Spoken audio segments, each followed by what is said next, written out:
On the shattered moon of Virax 9, where dust storms howled like ancient ghosts, and the ground trembled from long-forgotten battles, a fragile peace was beginning to stir between two powerful enemies, the Gallifrey Empire and the Terran Coalition. Years of war had left scars on both sides' cities reduced to ash, fleets floating silent in space, and millions lost. But now hope flickered in the form of a delicate agreement, a cultural exchange program meant to bring understanding between their people. From the Gallifrey, Princess Aurelius volunteered. She was not a soldier, not even trained in politics, but a royal daughter raised in crystal towers and soon too by machines. Curious about the humans who were said to be reckless, violent, and emotional creatures, she wanted to see the truth for herself. Her people warned her that the Terrans were unpredictable, especially the one assigned to teach her, Sergeant Mason Hall, a human troop known for surviving battles no one else had. When they met for the first time at the landing pad outside the Terran outpost, the wind whipped through the dry air, and Aurelius stepped out of her sleek transport, silver robes gleaming under twin suns. Mason waited, arms crossed, dusty armor worn but solid. His eyes were sharp, and his stance said he didn't trust this mission. She gave a slight bow, formal and graceful. He nodded, gruff and silent. No warmth passed between them. Mason had been told to teach her human warfare basics, starting with the most important skill, shooting. It was part of the agreement. If she was to understand humans, she needed to learn how they thought, how they fought. So he led her to a distant training field, far from the base, where broken machines and burned-out tanks rusted in silence. Aurelius looked nervous. She had never held a weapon. Her long fingers trembled as Mason handed her a sleek Terran plasma rifle. It felt heavy in her hands, alive with energy. "Ever held one before?" he asked. She shook her head. "It is unfamiliar." He didn't smile. Thought so. He walked her through the basics: stance, grip, sight alignment. She followed, eyes focused but stiff.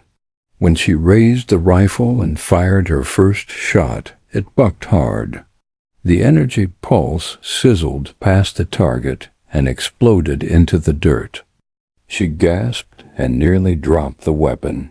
"You're holding it too tight," Mason said, stepping behind her. "Relax your shoulders. You're fighting the rifle. Let it move, but control it." His hands lightly adjusted her posture. "Now breathe." Pulled the trigger softly. Aurelius hesitated, then squeezed gently. The second shot struck the edge of the target, a glowing circle on a metal slab. Her eyes lit up, surprised and pleased.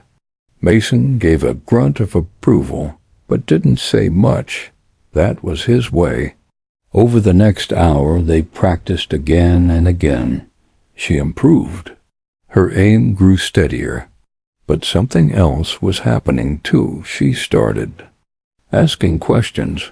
Why do humans name their weapons? She asked once, eyes curious. "Because we fight with them," Mason replied. "You name the things that matter when you think you might not live to see tomorrow." That answer stayed with her. As the sun dipped low, casting long shadows across the field, Mason called the session over. "We'll continue tomorrow." "Be ready." Aurelius nodded, brushing dust from her robes, and followed him back toward the outpost. But just as they neared the transport point, a flicker of movement caught Mason's eye. Too fast, too smooth. His instincts screamed. He grabbed Aurelius by the arm and pulled her down behind a wrecked vehicle. just as plasma bolts tore through the air where they had stood. "Stay low," he barked, already pulling his rifle from his back. Oralis's heart pounded. Shadows moved on the ridge 5, maybe 6 figures, not Galathari, not Terran, outlaws, rogue separatists, enemies of both factions who wanted war to return. Mason returned fire, quick and deadly, but they were pinned. Oralis clutched the rifle Mason had given her. Her hands trembled again. "I can help," she whispered. "No," he growled. "You're not ready." Another bolt slammed into their cover, burning hot through the air. Mason hissed in pain. His shoulder was hit. He dropped lower, gritting his teeth. Blood darkened his armor. "We need backup," he muttered, activating his comlink. But the signal was jammed. No help was coming. Oralis stared at him. "You're hurt. I've had worse." He handed her a fresh plasma cell. "If they flank us, we're done. Can you watch the left side?" She hesitated only a moment, then nodded. Sliding to the side, she raised her rifle and tried to steady her breath. Her eyes locked on a shape moving through the rocks. She remembered. Mason's voice. "Pull the trigger softly." She fired. The bolt hit. The shape collapsed. She blinked, stunned. Her first real shot. And it mattered. Mason took down another attacker, but the remaining 2 retreated into the shadows, realizing they'd lost the advantage. Silence fell. Smoke rose. Oralis slowly stood, rifle still clutched tight. Mason staggered to his feet, holding his bleeding shoulder. He looked at her, really looked for the first time. "You did good," he said. It was the highest praise she'd heard from him yet. She helped him walk, supporting his weight as they returned to the base. That night in the medbay, as she helped apply the bandage, she asked softly, "Why did you protect me back there? Before I could do anything?" Mason looked at her with steady eyes. "Because that's what humans do. We protect those who need it, even if they're not ours." She didn't answer, but her expression said more than words. She had come to understand humans. And this was just the beginning. The next morning on Varax 9 began with a pale blue sunrise, the sky still hazy from the last dust storm as Princess. Oralis waited quietly near the outpost gates, her long silver cloak brushing the cracked ground while a soft wind played with her dark hair. She looked calm, but inside her thoughts spun like turning gears, replaying the ambush, the shot she had taken, and the strange feeling that came with it. Not just fear, but something sharper, stronger, a kind of power she had never felt before. And as she stood there holding the same plasma rifle Mason had given her, now cleaned and recharged, she knew that something inside her had changed forever.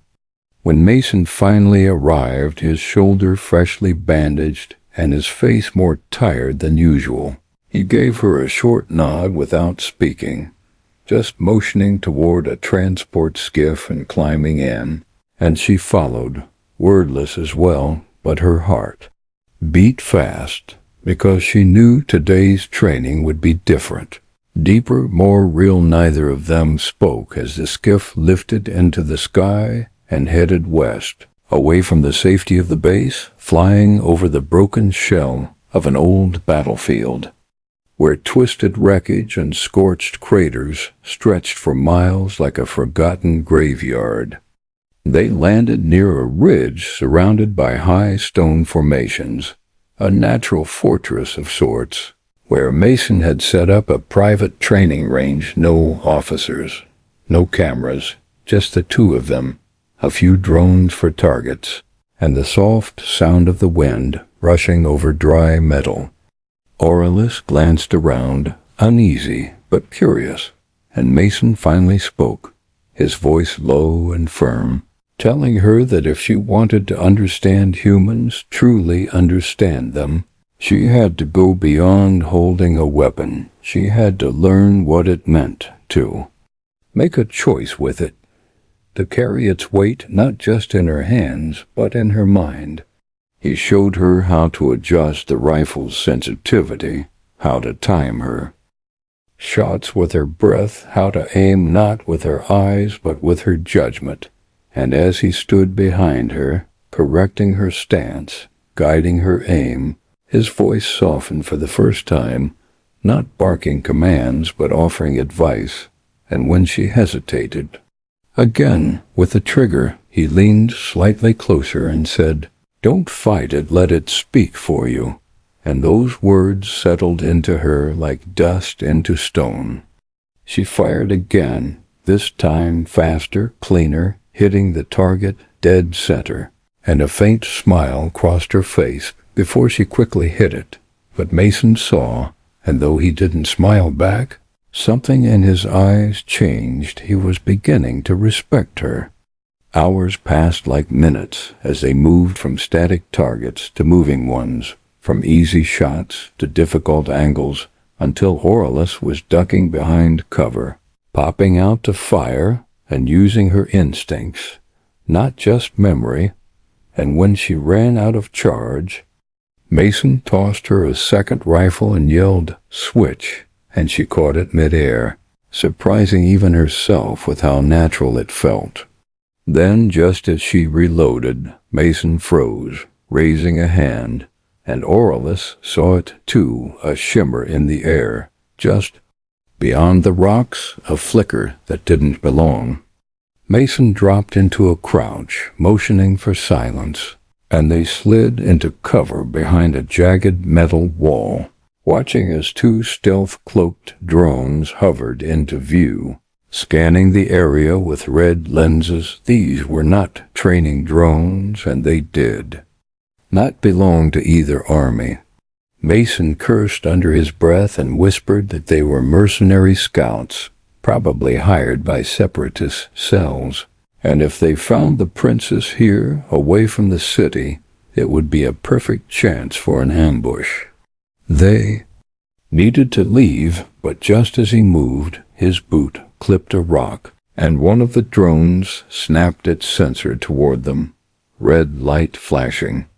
Without thinking, Aurelius raised her rifle and fired, hitting the drone's side before it could react, sending sparks flying as it spiraled and crashed. But the second drone darted away, signaling a warning before Mason managed to shoot it down. 2. He turned to Aurelius, eyes wide not with anger, but surprise, and for the first time he said, "That was fast." And she nodded, her hands trembling just a little, but her grip stayed strong, and she replied, "You taught me well." Knowing more trouble could be coming, they made for the skiff, but Mason stopped halfway and handed Aurelius a compact scanner, showing her how to use it to track movement and energy signals. He said it was time she learned how to survive without waiting for help, because sometimes in battle, help didn't come. The skiff launched fast, zipping low between ridges, and Mason sent a scrambled signal to the base, warning them of nearby activity. But before they could get clear, a warning light flashed, tracking beacon attached to the skiff, probably by the first drone, and Mason realized too late they were being followed. He looked at Aurelius and said, "We land and disappear, or we bring the fight with us." And she, without hesitation, said, "We land," which surprised him again, but there was no time to argue. They landed near a narrow canyon and took cover, setting up a blind signal jammer, and Mason handed her a shorter-range rifle, explaining how to manage heat buildup and conserve shots. The seconds ticked by like heartbeats. Then the sound of engines filled the canyon, and small figures appeared above, scanning, searching mercs, lightly armed but fast, more of them than expected.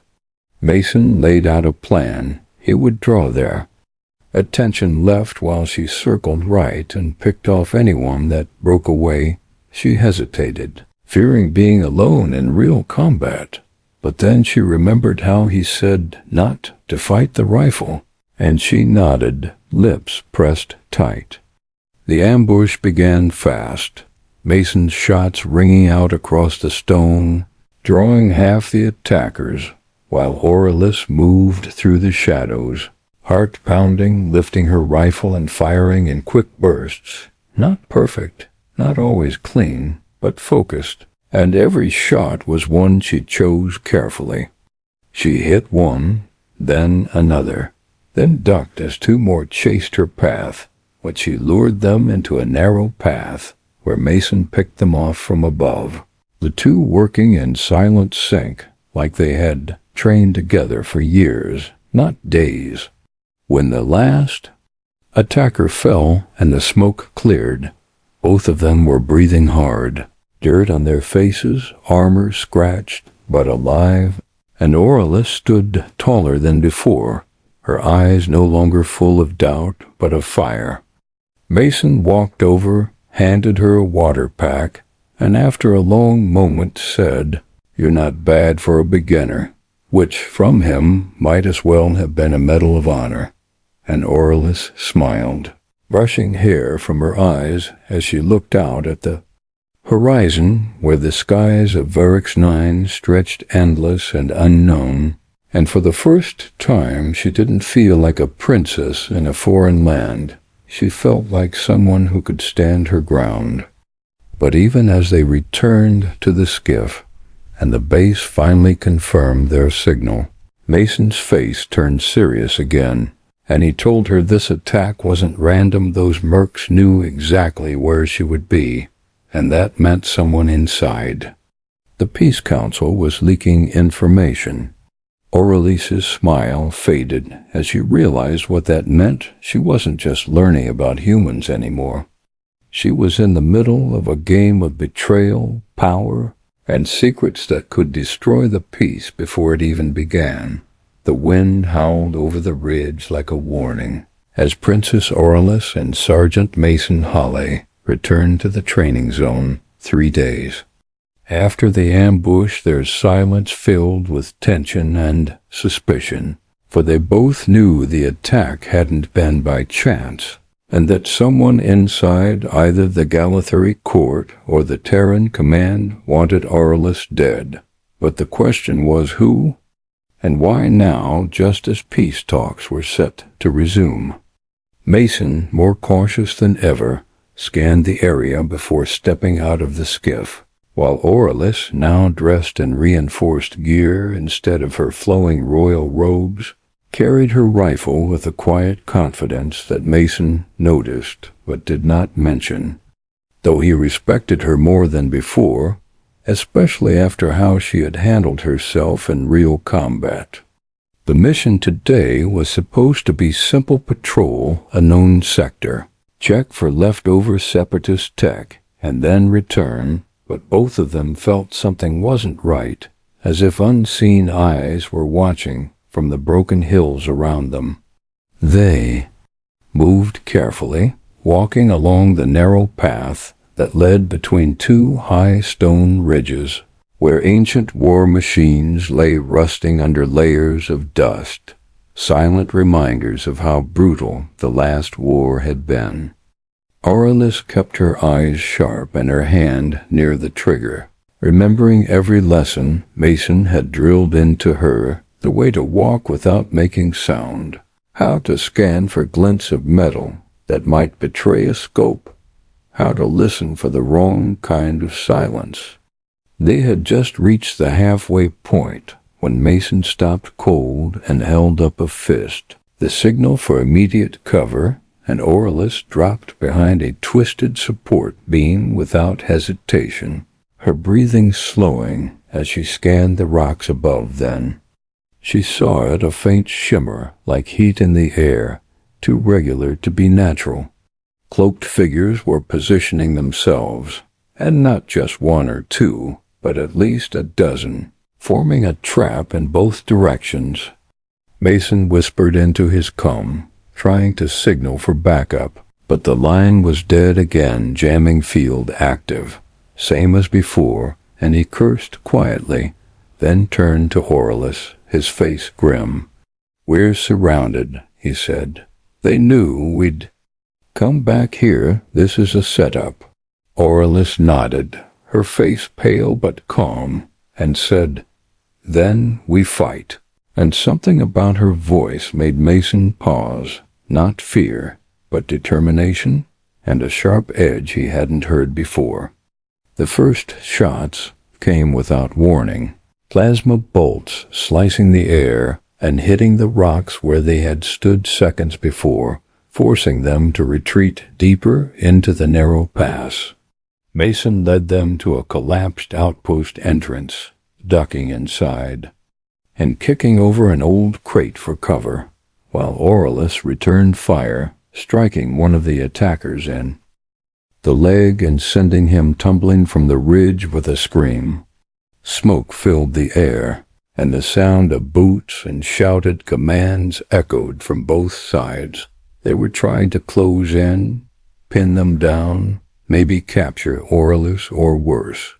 Mason reloaded, quickly checking his ammo, then handed Orlus a backup power cell and said, "We can't stay here. They'll burn us out or call in heavier units."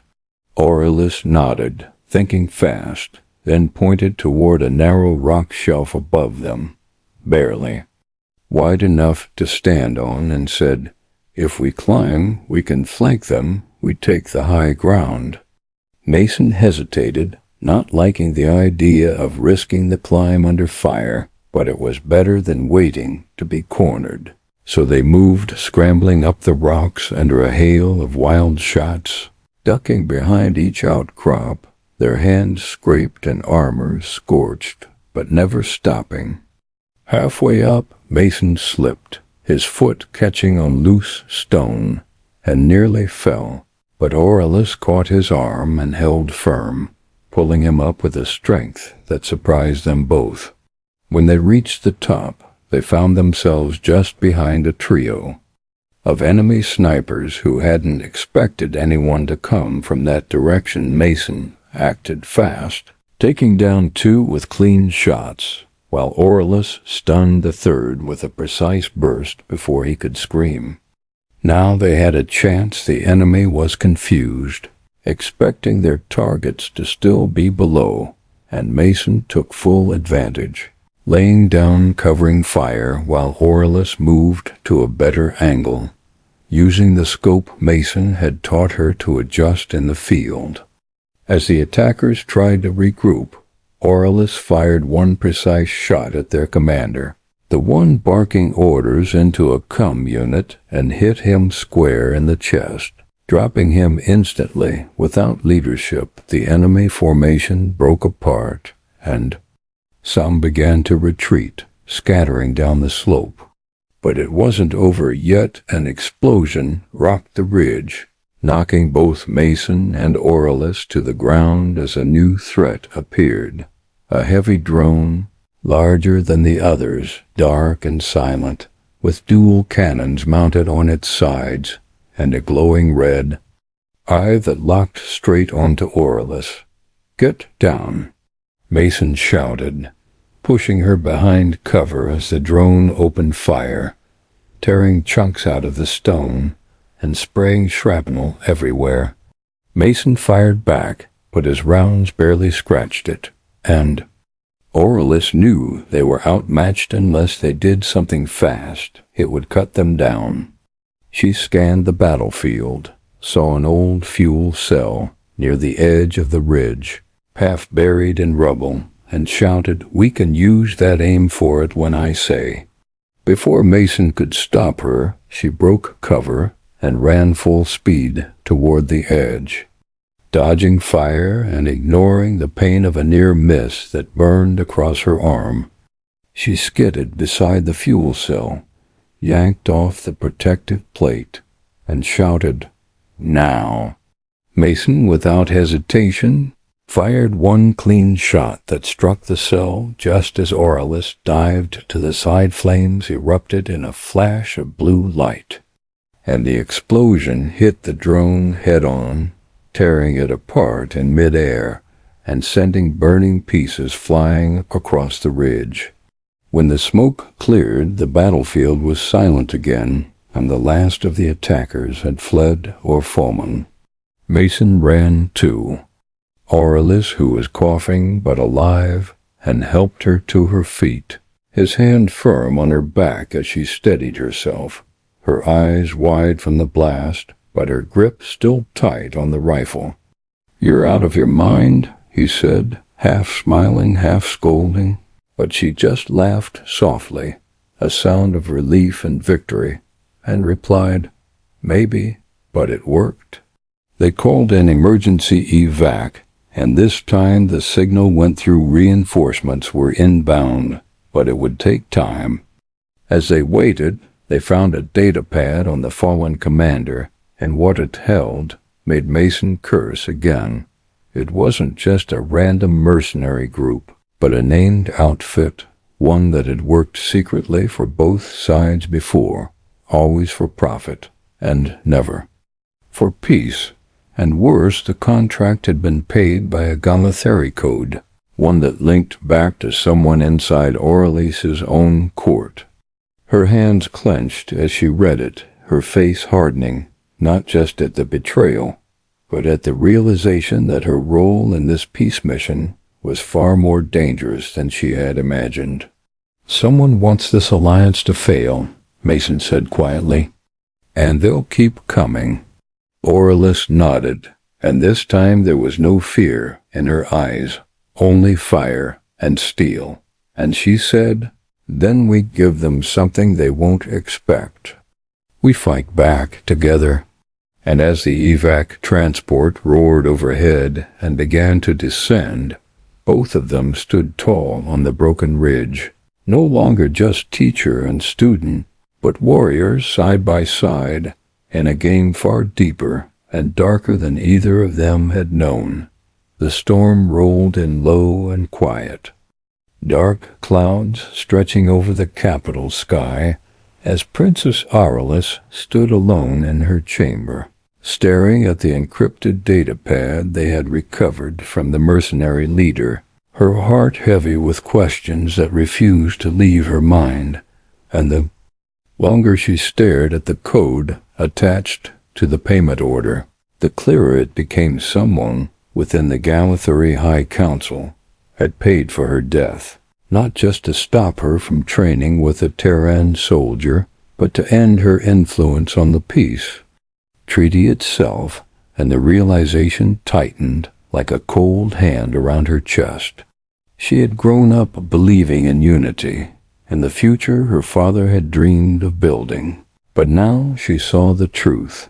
There were enemies in shadows, wearing the masks of allies, and they would not stop until war returned to Varex 9. The datapad's decryption, completed with Mason's help the night before, revealed more than just the payment code. It held a fragment of a transmission, a voice she couldn't yet identify, giving coordinates for a secret meeting point near the old mines outside Zone Delta, a place long abandoned and buried under red sand. But something about it tugged at her memory, as if she had heard whispers about those mines before, long ago in court when nobles spoke behind fans and false smiles.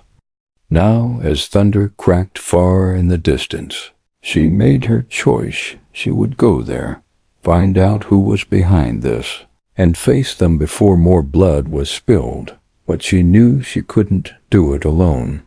She slipped quietly through the hallways of the embassy quarters and found Mason in the weapons wing, checking supplies and running diagnostics on surveillance drones.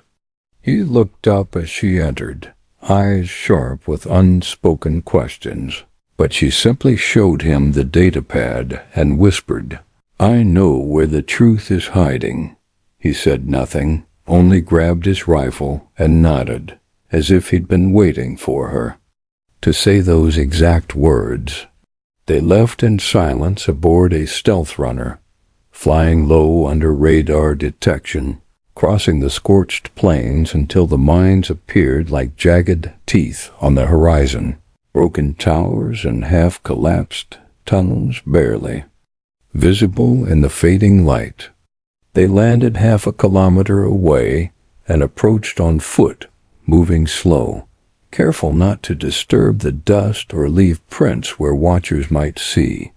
Near the entrance they spotted fresh tracks boot prints, recent ones too deep to be from wind or time, and that's when they knew it wasn't a dead site anymore.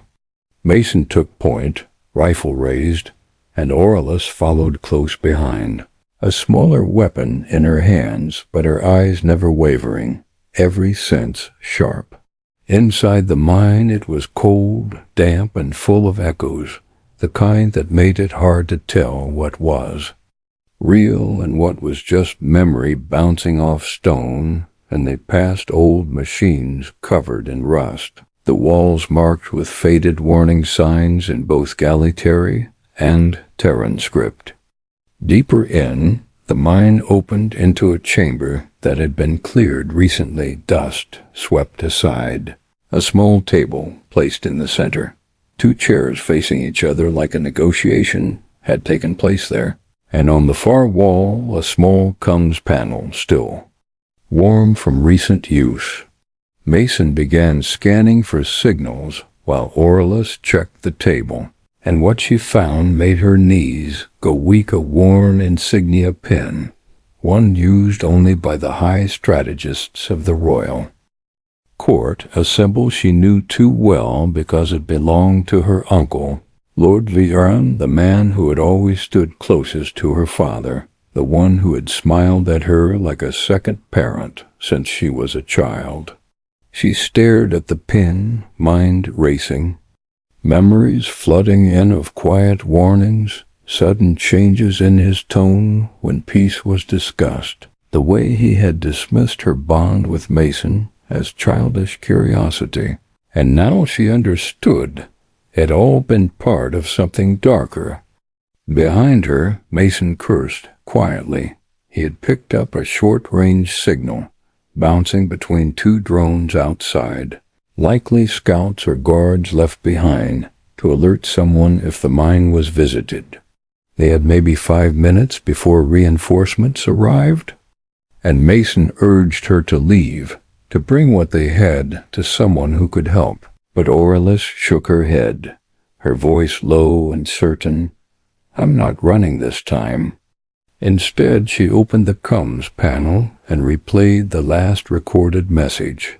And as the static cleared, a voice filled the room, smooth and calm. Lord Viran, speaking directly to a foreign tongue, confirming the princess's training accident was to happen within the week, and that the next strike would appear to be from rogue Terrans, further breaking trust between their worlds. Mason's face hardened, and Orlus stood silent for a long moment before deleting the message from the console and uploading a copy to her encrypted wrist chip. Evidence this strong could turn the tide if delivered to the right people, but they had to escape alive first. A sudden sound, a crunch of gravel behind them, snapped them into action as 2 figures appeared at the tunnel mouth. Shadows in dark armor, weapons drawn and moving fast. Mason tackled Orlus to the ground, just as plasma fire lit up the walls, and the fight began chaotic, fast, every second a blur of motion and sound. Mason fired sharp bursts, hitting one of the attackers in the chest, while Orlus crawled behind an old generator and flanked the second, her shot hitting true and dropping him hard. But then more came, 3, maybe 4, moving through the shadows like they'd trained for this terrain, and Mason knew they couldn't hold the position. He shouted to Aurelius to run, to take the evidence and go, but she refused, instead pulling a flare from her belt and tossing it into a side tunnel, drawing attention just long enough for them to slip back through the path they'd used to enter. Behind them, gunfire echoed, and footsteps chased them through the dark. But the mind's twisting tunnels worked in their favor, and after a breathless run, they burst into the night air, the cold wind stinging their faces as the stealth runner lifted off remotely and hovered just above. Mason fired at the ridge to scatter their pursuers while Aurelius climbed into the ship, then pulled him up seconds before a blast scorched the ground where he had stood. They flew hard and fast, dodging fire from a scout drone that followed them partway, but lost it over the dunes thanks to a decoy pulse Mason fired backward.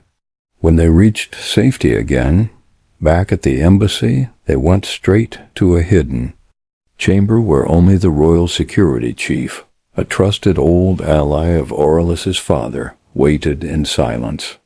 She showed him the evidence, told him everything, and the man's face darkened with rage but also respect. He said nothing at first only. Promised the truth would be delivered to the peace table, and that Lord Varen's treachery would not go unanswered. Aurelius and Mason left quietly after that, walking together under the night sky, neither speaking much, both changed by what they had seen in the shadows. And though the danger was far from over, Aurelius knew now where she stood, not just as a symbol of peace, but as someone willing to fight for it with fire, with strength, and with her own hands. Beside her, Mason glanced over, his voice low and steady, as he said, "Next time we go in, we bring an army."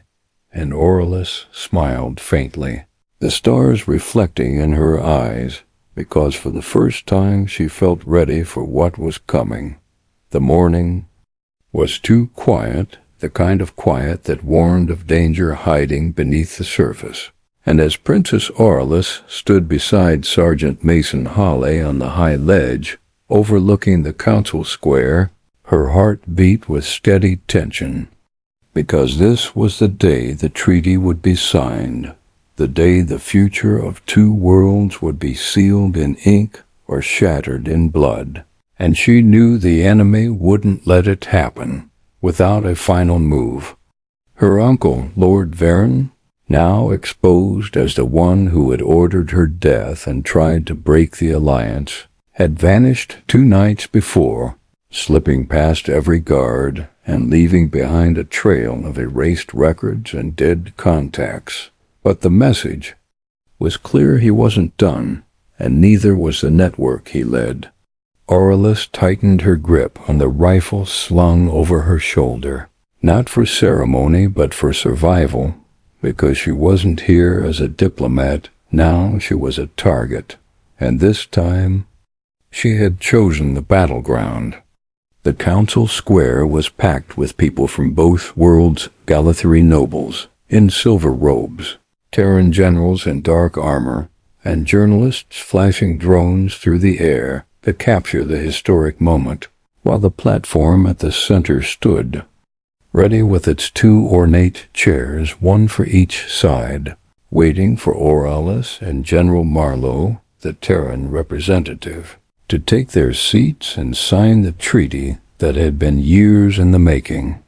But above it all, hidden in the shadows of a tower's observation deck, Aurelius and Mason watched every movement, tracking signals and scanning faces through digital lenses, because the warning they had received just hours earlier had been specific. There will be a shot before the treaty is signed, and only one of you can stop it.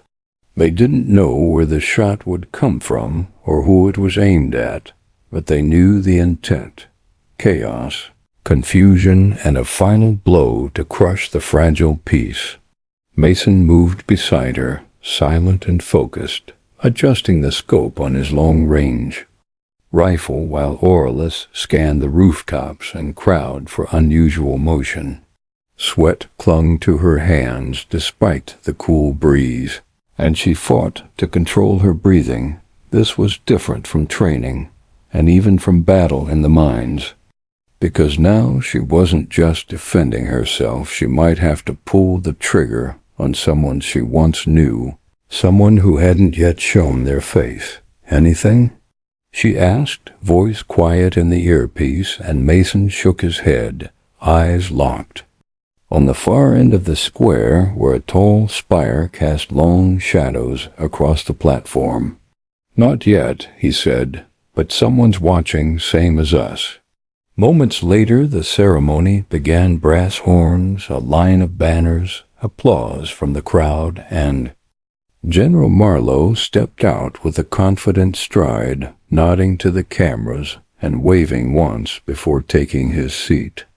The Galatheri announcer called for Princess Aurelius to join, and for a second she hesitated, staring down at the stage and knowing it could be the last thing she ever did. Then she moved, graceful and steady, leaving Mason in the tower and heading down the interior stairway with her head held high, her security team closing around her but keeping distance. As she had asked, she wanted the people to see her strength, not shields. Mason watched her go, jaw tight, scanning faster now, feeling time running out.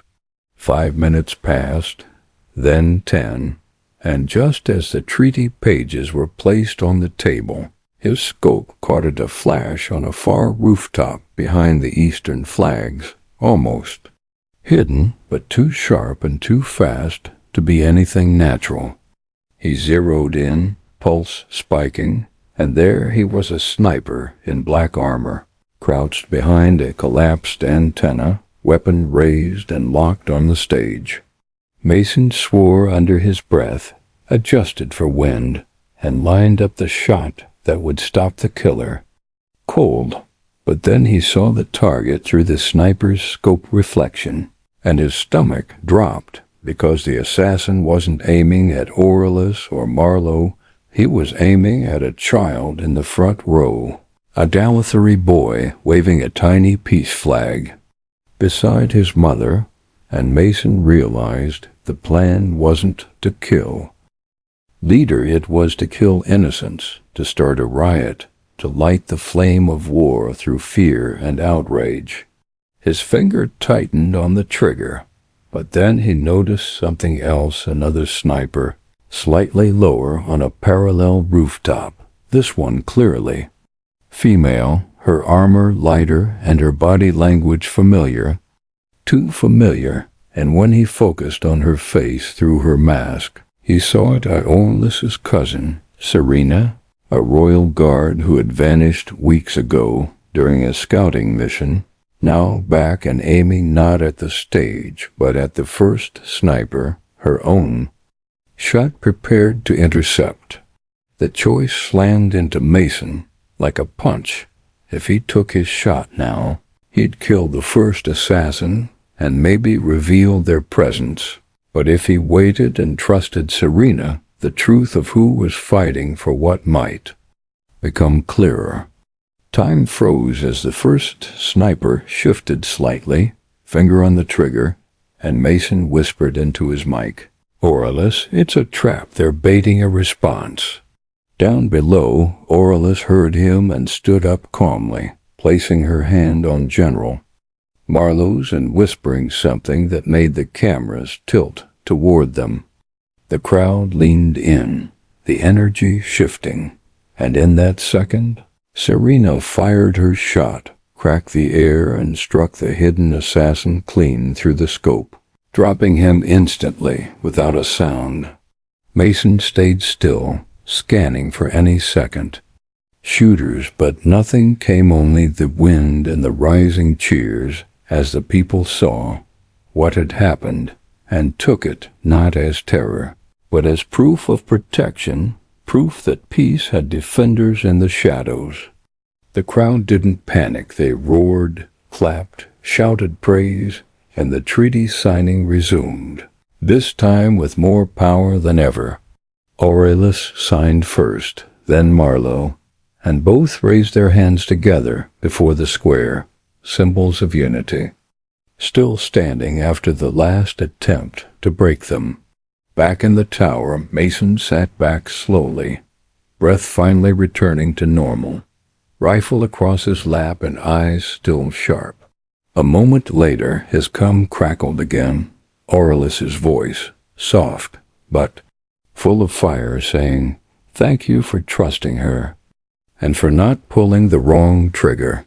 Mason smiled faintly, knowing that war wasn't always about who fired the fastest, but who knew when not to shoot at all. And as the square below burst into light and music, and peace took one cautious step forward, he sat alone in the shadows, watching, always watching. Night fell slowly over Varix 9, stars shining like cold diamonds above the city, as smoke drifted in lazy trails over the council square, not from battle, but from the fireworks that marked the end of the treaty ceremony official. Peace now sealed between the Galathri and the Terrans, yet beneath that celebration was a tension that still gripped every soldier, every guard, and every whisper in the shadows, because even though the sniper was stopped and the enemy's plan failed, everyone knew the danger wasn't gone, only quiet for now. Princess Aurelius stood at the edge of a tall garden terrace that overlooked the city, her eyes following the trails of light in the sky. But her thoughts were somewhere else, on the rooftops, on the betrayal of her uncle, and on what came next. Now that the papers were signed, but the war within still stirred. Mason Hall stood nearby, leaning against a support beam, with arms crossed, and eyes scanning the horizon, like he couldn't turn off the soldier in his bones. Even after everything they'd survived, he had changed, she had changed, and whatever thread had tied them together had only grown stronger, but they had no time to talk about it. Not now. Not with news arriving that Lord Viren was still active, still planning something bigger than just one failed assassination. The royal guard had swept the upper city and found traces of his passage through the underground, using abandoned research tunnels to move supplies and weapons without being seen, and worse still, intelligence reports showed he wasn't alone. Anymore, he had gathered loyalists, radicals who believed the Galathri should rule alone, that the Terrans were invaders in disguise, and they had stolen old tech from the vault's unstable plasma cores, banned bioweapons, and even fragments of Terran stealth code, meaning they could strike anywhere, and no one would know until it was too late. That was why Aurelius and Mason now stood on the command deck of the joint task ship, Unity's Flame, orbiting the planet with a small fleet as their eyes and shields, scanning for anomalies while the city slept below, because their peace was fresh and fragile, and Viren's plan wasn't over, just delayed. Mason's fingers danced over a console, pulling up a burst transmission from deep space-coded, brief, and traced to an asteroid base long believed inactive, but now pulsing, with heat signatures and movement. It matched one of the places Viren had visited during his time as High Strategist, and Aurelius immediately recognized the name on the map, Salar Point, a mining station turned weapons depot, sealed decades ago after a reactor collapse, now glowing with life once more. They didn't wait for approval, they didn't ask permission, they took a strike ship, loaded light, fast, and quiet, with only a skeleton crew, and the trust of those who knew what was truly at stake. The journey took only an hour, but it felt longer as the stars stretched outside their window, and the black void around Salar Point grew darker, its surface jagged and quiet, the kind of quiet that wasn't peaceful, it was watching. They landed, silently, locking the ship to the side of the rock, then moved inside through an emergency access hatch, guns ready, lights low, breathing slow. The corridors inside were half-lit, flickering from damage or sabotage, and the walls were covered in strange markings, coded signals, probably orders or traps for followers. And every step forward felt like they were walking into Varen's mind, full of twisted pride and bitter logic. Then came the first sound metal scraping against metal, not far ahead, followed by a low hum that rose through the floor, and Mason raised a hand, signaling stop, as he peered around the corner and saw them figures in dark armor, guarding a central chamber where a massive core pulsed blue and red, clearly unstable, clearly not just for power, but for destruction. Aurelius leaned in, whispered that it matched the description of the old Starblade failsafe, a weapon designed to detonate in orbit and release electromagnetic fire across an entire hemisphere, wiping out every ship and communication line. In a second, and Viren was planning to launch it on the signing day before Serena stopped the sniper. Now he meant to finish the job from above. They moved fast, silent and sharp, disabling guards one by one, but before they reached the core room, an alarm rang out. Someone had tripped a sensor, and red lights bathed the hallway like blood. Sirens wailing and a mechanical scream. Mason and Aurelius broke into a run, dodging fire as loyalists appeared from side corridors, shooting with wild fear and blind loyalty. And for a moment it felt like the Ridge ambush again, only tighter, louder and hotter, with the pulse of unstable energy vibrating under their feet.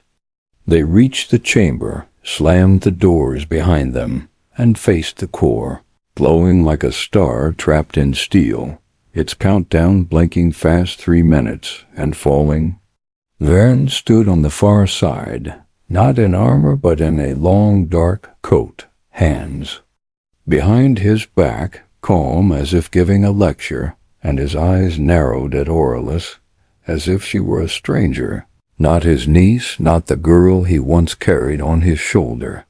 He spoke like a prophet, saying the peace was a lie, that Terrans would betray them again, that this strike would reset history in the name of purity. But Aurelius didn't argue. She didn't have time, and words would never reach someone who had chosen hate over truth. She raised her weapon, but Varen drew first, firing a searing bolt that grazed Mason's side, sending him tumbling behind a pillar, groaning but alive. Aurelius fired back, hitting Varen's shoulder and making him drop the trigger device, and the two locked in a struggle that slammed them into the control panel, hands fighting over the override keys while sparks flew and alarms blared louder. Mason, bleeding but focused, crawled toward the dropped device and hacked into its feed, fingers moving fast despite the pain, bypassing fail-safes and breaking encryption in seconds, because this was what he was trained for, stopping the end of things. Just as Aurelius pinned Varen down and pulled him back from the edge of the core, Mason yelled, "I've got it!" and shut down the launch sequence with 5 seconds left on the clock. Silence slammed into the chamber like a wave, broken only by the hiss of steam as the core cooled and the lights returned to normal. Varen slumped in her grip, not speaking, only staring at her with hollow eyes, as guards from Unity's flame stormed in and took him away, his words lost under their commands and chains. Aurelius helped Mason to his feet, and the two leaned on each other, battered but standing, their mission complete. But as they looked out the viewport and saw the stars once more, they both knew peace was never truly safe, never truly done it. Had to be protected every day, every night, through stars and smoke, through silence and screams, and together they would be ready.